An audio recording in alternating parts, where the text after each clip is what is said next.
Chers bien-aimés, je suis venu vous dire qu'aujourd'hui, j'ai pratiqué un sport spécial. J'ai pratiqué le sport de combat.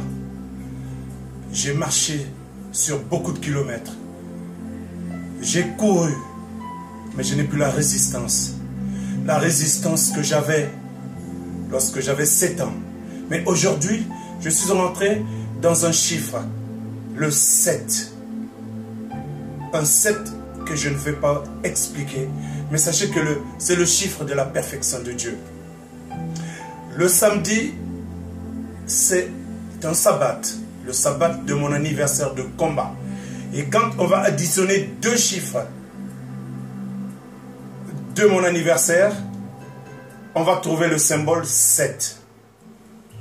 Alors par voie de conséquence, je vais faire un hommage à toutes les formes de résistance humaine. Je dis bien toutes les formes. Et quand je pense aux mots-clés, la résistance et l'hommage, mon esprit se tourne vers Kwame Nkrumah, Patrice Lumumba, Thomas Sankara. De ces 3 noms que je viens de citer exceptionnellement, se greffent 3 autres qui constituent une partie de l'histoire du Congo-Brazzaville.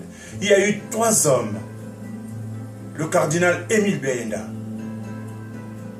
l'ex-président Massamba Deba et le commandant Marien Ngouabi qui était également président de la République.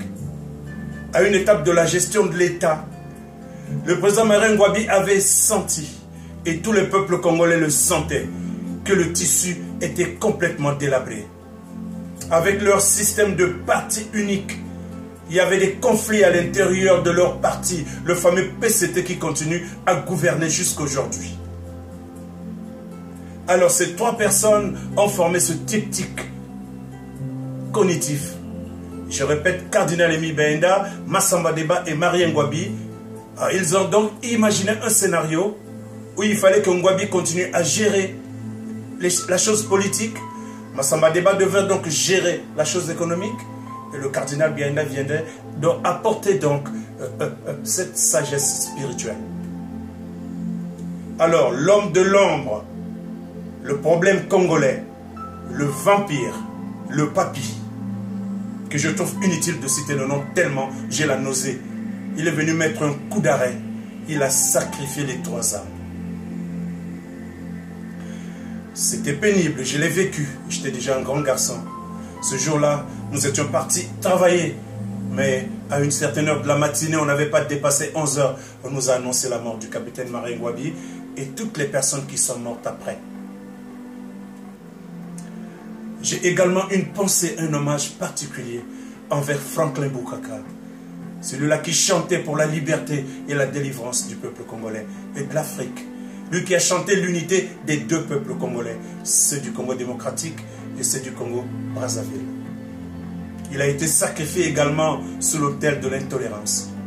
Quand je pense à l'intolérance, mon esprit est tourné vers le pasteur Martin Luther King. Lui également, il a été victime de l'intolérance. Je lui rends un hommage appuyé. Ma pensée va également vers Kadhafi. Oui, le colonel Kadhafi également, je lui rends un grand hommage parce qu'il a facilité à l'Afrique le numérique et la communication satellitaire. C'est le plus beau cadeau qu'il nous a offert, même sans lui a trouvé des motifs pour l'assassiner. Ma pensée également va se tourner définitivement vers les prisonniers politiques au Congo-Brazzaville, Olé Makaya, le colonel Touro, Libonga et autres, Mario Manzimba, Jean Ngouabi. Ils sont nombreux.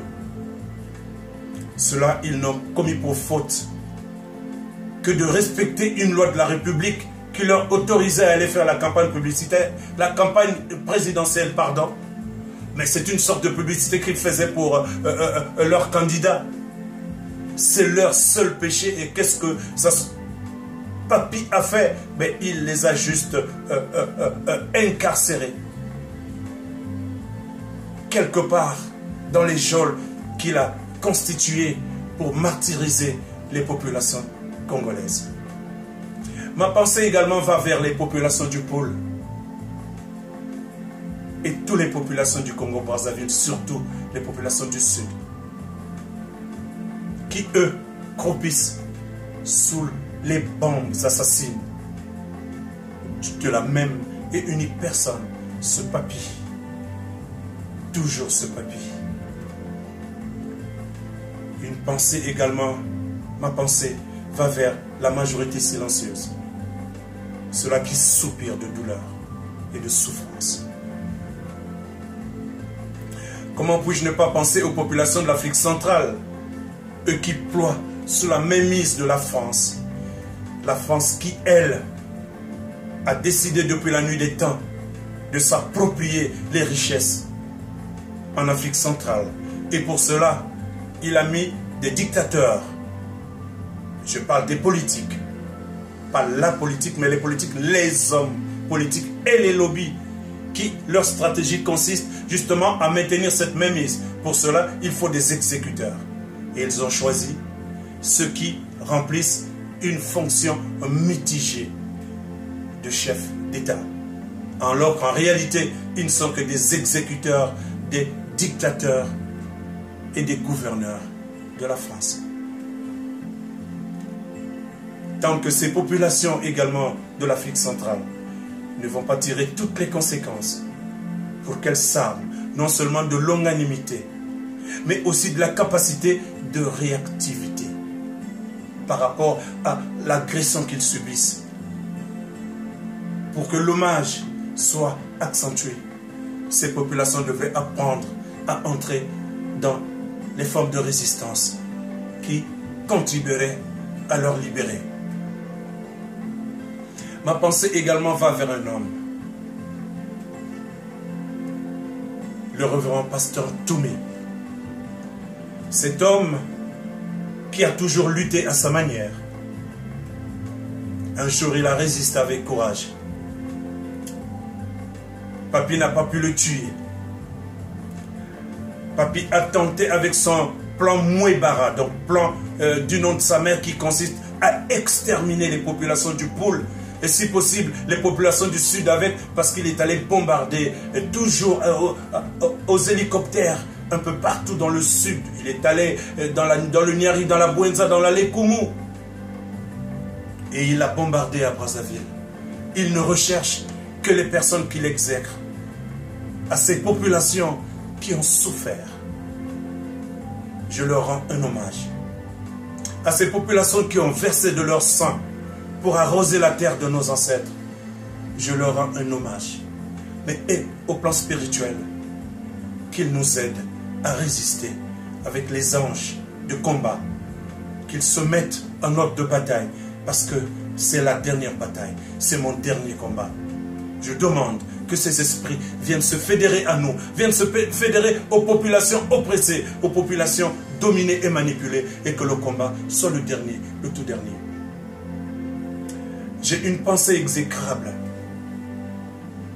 pour les traîtres, ceux-là qui ont passé tout leur temps à s'acoquiner avec les dictateurs, à s'acoquiner avec les exécuteurs pour faire couler le sang des innocents. Qu'il leur soit rendu le mal qu'ils ont osé perpétrer sur les âmes innocentes. Une pensée exécrable également vers les dictateurs et les exécuteurs. Ces assassins qui ont le courage de donner la mort parce qu'ils veulent vivre dans le crime, ils veulent vivre dans la gratuité. Ces resquilleurs qui n'ont aucun remords lorsqu'ils donnent la mort. Je rends hommage à une pensée. Vous allez me dire, mais comment va-t-il rendre hommage à une pensée? Mais parce que c'est une pensée sémentielle, une pensée sacrificielle. Ces êtres humains qui ont pris la forme de chair, comme vous, comme moi, pour accomplir leur mission, ils nous ont montré la direction. Il y en a qui se sont sacrifiés, on pourrait dire inutilement, mais les sacrifices inutiles, en réalité, n'existent pas. Ils se sont sacrifiés parce qu'ils avaient un idéal. Que direz-vous des journalistes? Eux également, il faut leur rendre hommage. Eux qui ont la mission de nous apporter l'actualité telle qu'il faut pour que nous soyons au fait de l'information. Mais ces journalistes sont également sacrifiés à l'autel de la gratuité, où ils trouvent la mort à l'exercice de leur fonction. Je leur rends hommage. Mais je ne confonds pas avec les journalistes qui sont devenus des commerçants, des marchands, qui, même quand l'information est fausse, mais pour des raisons qui leur sont propres, pour des raisons sans éthique, ils arrivent, ils déposent des informations pour manipuler les populations, pour divertir les populations. À ces journalistes qui sont morts à l'exercice de leur fonction, je leur rends hommage. Je vais enfin rendre hommage aux enseignants, et également qui apportent le savoir et la connaissance. C'est une forme de sacrifice. Même s'ils ne trouvent pas la mort sous les balles assassines des exécuteurs ou des commanditaires, mais ils passent tout leur temps à se briser les méninges pour repenser qu'est-ce qu'ils vont transmettre à la pérennité. Qu'est-ce qu'ils vont transmettre sur les chaires universitaires, dans les salles de classe où il y a des petits enfants qu'il faut tirer vers le haut.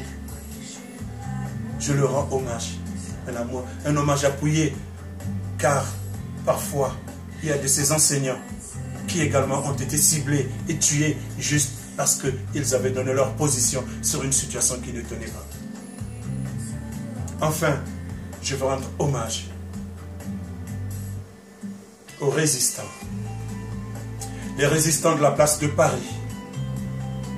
Qu'importe la manière qu'ils utilisent, je leur encourage à repenser leur technique de résistance. De ne pas répéter tout le temps les mêmes choses, mais plutôt de modifier tout le temps la forme de leur résistance. Qu'elle devienne de plus en plus efficace, comme un rouleau compresseur, mais que cette résistance donne un résultat. Parce qu'on ne résiste pas pour rien, on résiste pour arriver à un résultat. Aux résistants du Canada, je leur demande également de garder l'unité. Car en fait, là où il y a les humains, il peut y avoir des petites distorsions, des petites incompréhensions. Mais cela ne doit pas vous séparer. Cela doit vous rapprocher davantage. Cela doit vous rassurer davantage pour aller rechercher une sorte de solidarité. Une sorte de solidarité où la résistance deviendra un moyen d'expression inébranlable, inaltérable. Enfin, je rends un hommage à toute la jeunesse qui prendra conscience que le moment est venu, de comprendre que tous nous devrons devenir des résistants, que tous nous devrons devenir des Kwame Nkrumah, que tous nous devrons devenir des Lumumba, que tous nous devrons devenir des Sankara, que tous nous devrons devenir ceux-là qui ont pensé. Que ce soit dans le cadre de la recherche, il y a certains noms qui peuvent apparaître.